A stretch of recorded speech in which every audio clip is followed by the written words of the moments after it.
मुंबई के जोगेश्वरी में आज भारतीय जनता पार्टी के स्थापना दिवस के अवसर पर भारतीय जनता पार्टी अल्पसंख्यक के वरिष्ठ नेता एसएम खान के ऑफिस पर धूमधाम से मनाया गया। इस अवसर पर अल्पसंख्यक सेल के अध्यक्ष वसीम खान जी सहित तमाम लोग एकत्रित रहे। वरिष्ठ नेता एसएम खान और वसीम खान ने मीडिया से बातचीत की। उन्होंने मोदी सरकार की उपलब्धियां पर प्रकाश डाला और भाजपा द्वारा किए गए कार्यों की सराहना किया। वहीं इस 2024 की लोकसभा में भारतीय जनता पार्टी और उनसे समर्थित पार्टियों को कैंडिडेट को जिताने का अपील किया। आपको बता दें 6 अप्रैल को भारतीय जनता पार्टी का स्थापना दिवस मनाया जाता है। वहीं जोगेश्वरी में वसोवा विधानसभा में भारतीय जनता पार्टी अल्पसंख्यक के वरिष्ठ नेता एसएम खान की लोकप्रियता दिन पर दिन बढ़ती जा रही है। स्थानीय लोगों का बहुत अच्छा सहयोग एसएम खान को रहता है।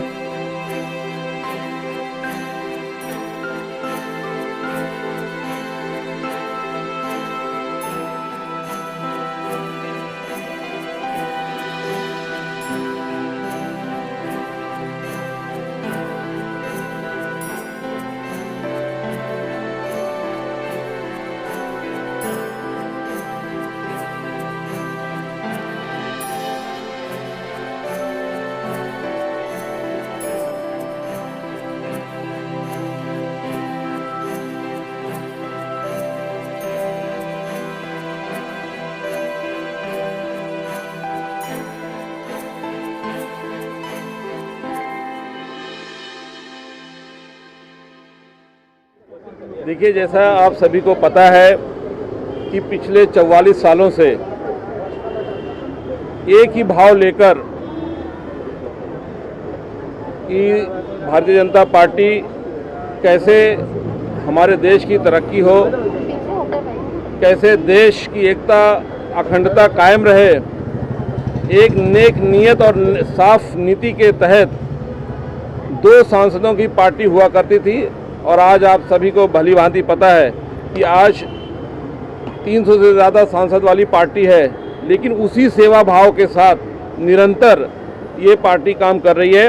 और आज जो 44 वर्ष पूरे हुए हैं, ये मुझे लगता है कि ये हम सभी के लिए बहुत ही अभिमान का दिन है, क्योंकि अगर जो हम 44 सालों का रिकॉर्ड देखेंगे तो सिर्फ सेवा, समर्पण और त्याग आपको दिखेगा।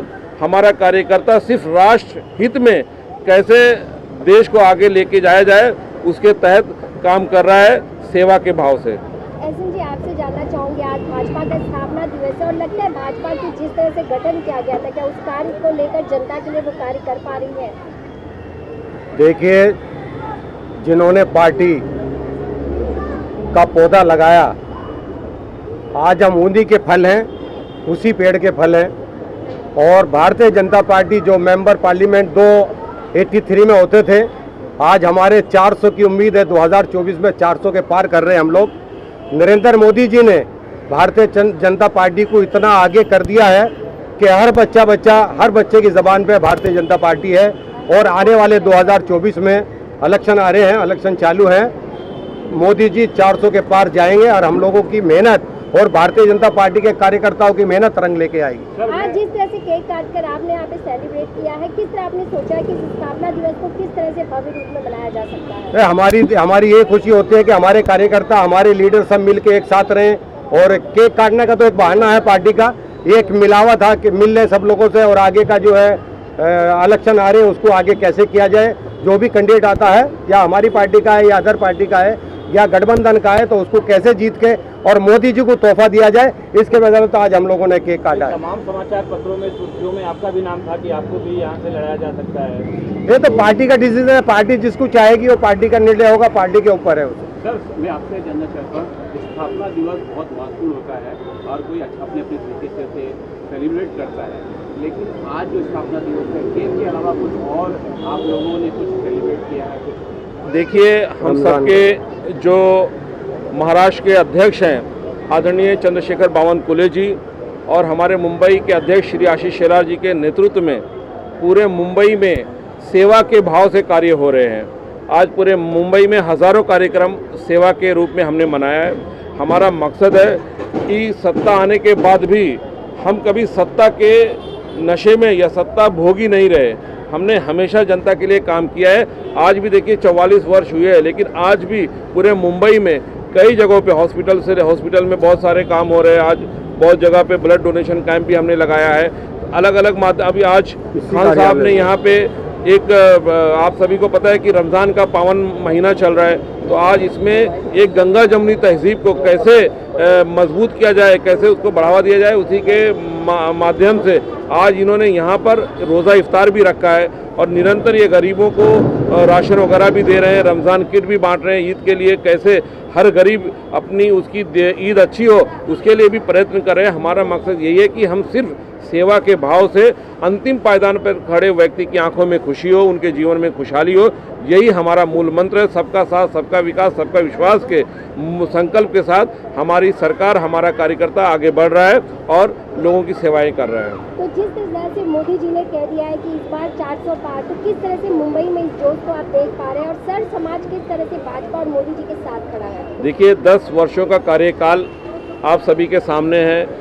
जिस तरह से मोदी जी के नेतृत्व में पिछली 10 वर्षों की जो सरकार चली है उसको देखते हुए इस बार 6 की 6 तो सीटें आएंगी ही, लेकिन उसका मार्जिन बहुत बड़ा होगा मुंबई में और पूरे देश में हम लोग 400 से जो हमारे सहयोगी दलों के साथ मिलकर 400 पार करेंगे, क्योंकि हमारे पास सही नीति है, साफ नीयत है, इसलिए उसके और हमने अपने काम के आधार पर 400 पार का नारा दिया है और उसमें पूरी तरीके से सफल होंगे। मुझे लगता है इस बार जो 400 आंकड़ा होगा उसमें हमारे अल्पसंख्यक समाज का बहुत बड़ा योगदान होगा।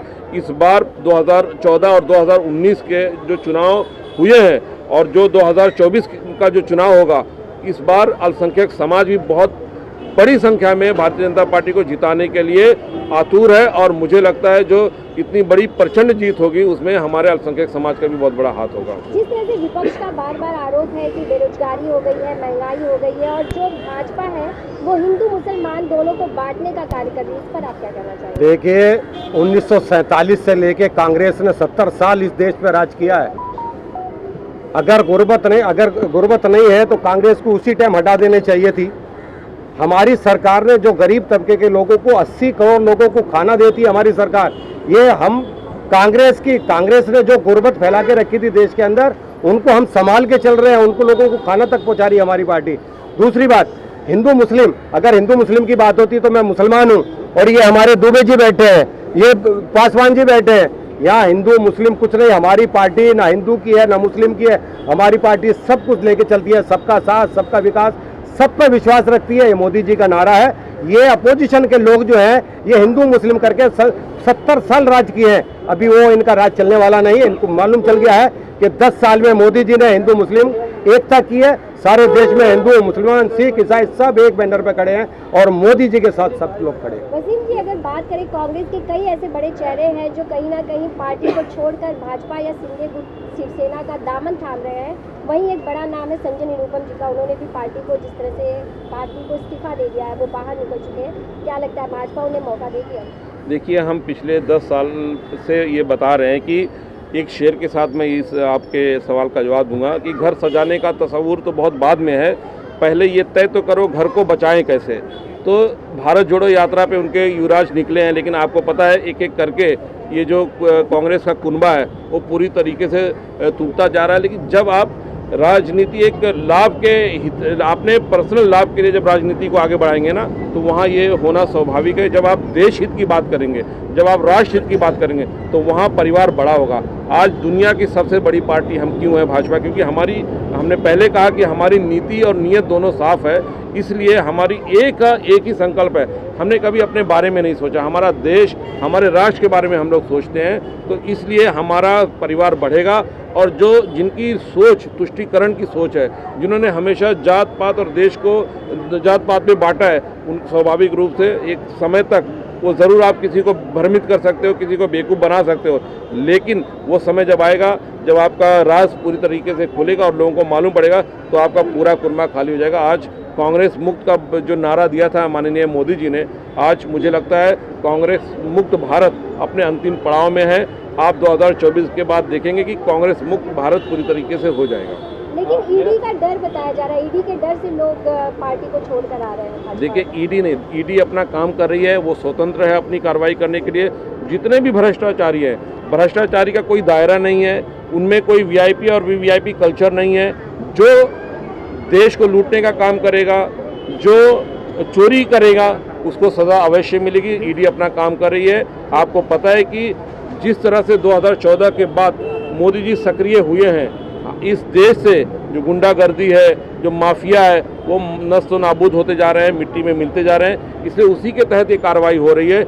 ईडी का डर उन्हें है जिन्होंने गलत काम किया है। मेरा सवाल आप दोनों से है, काफ़ी संख्या में, बड़ी संख्या में उत्तर भारतीय मतदार यहाँ रहते हैं, तो मुंबई या आसपास में उत्तर भारतीय चेहरों को भी भाजपा या समर्थित पार्टी उतारेगी? देखिए, समय समय पर आपको पता है कि उत्तर भारतीयों का जो समर्पण है, जो भारतीय जनता के प्रति उनका लगाव है, हमेशा से उनको सम्मान पार्टी ने दिया है। आप ही के बीच के रहने वाले यहाँ कृपा शंकर जी को जौनपुर से लड़ाया है। आपको पता है वो मुंबईकर हैं, लेकिन उनको जौनपुर से लड़ाया क्योंकि उनकी वहाँ पे जन्मभूमि है। और यहाँ पे भी विद्या ठाकुर जी हैं, जिनको यहाँ मुंबई ने MLA बनाया है, मंत्री भी बनाया है। तो हमको बराबर से उत्तर भारतीयों को सम्मान मिला है। और मुझे लगता है कि हम इसमें ज़्यादा विश्वास नहीं रखते कि हमारा पर्सनल क्या फ़ायदा हो रहा है। जो देश हित की बात करेगा, जो राष्ट्र हित की बात करेगा, उसके साथ हर समुदाय और हर समाज के लोग रहेंगे। एसएम खान के ऑफिस से आप तक पहुँचे हैं, तो क्या कहना चाहेंगे? इससे बड़ी खुशी और कोई हो ही नहीं सकती, क्योंकि आज जो है हमारे पार्टी का स्थापना दिवस है और इस स्थापना दिवस के मौके पे एसएम खान साहब ने इतना बड़ा प्रोग्राम किया है और यहाँ सब लोग इकट्ठा हैं और इस पब्लिक में हिंदू मुस्लिम सब हैं। सबका साथ सबका विकास इसका सच्चा सबूत है कि जो है हम सब एक साथ यहाँ इकट्ठा हैं और मिलके ये प्रोग्राम मना रहे हैं। Thank you.